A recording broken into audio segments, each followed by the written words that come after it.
साथियों, 14 अगस्त का दिन हमारी आज़ादी का दिन है। ये वतन हमारे बड़ों ने बहुत मेहनत और जदोजहद से हासिल किया। इसके लिए बरसगीर के करोड़ों मुसलमानों ने अपनी जानें कुर्बान की, इज्जत और वकार लूटा, तब कहीं जाकर यह सरजमीन हमें हासिल हुई। शायर ने अपने पाक वतन के लिए क्या खूब कहा है। आने न देंगे अपने गुलशन में हम खजा को, आने न देंगे अपने गुलशन में हम खजा को, जब तक बनाएंगे ये पाक गुलफिजा को।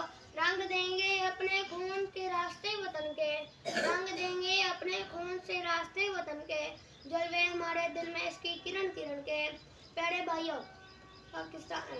भाइयों, मैं पाकिस्तान के हर बाशिंदे और ख़ासतौर पर अपने नौजवान तबके को ये बात बताना चाहता हूँ कि खिदमत बर्दाश्त हिम्मत के सच्चे जज्बे का मुजाहिरा करके हम आला मिसाल कायम करेंगे।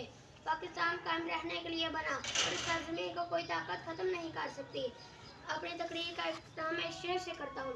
तंजीमों यकीन की राहों पे हम चलेंगे, तंजीमों यकीन की राहों पे हम चलेंगे, आपस ही के प्यार से कायम सदा रहेंगे।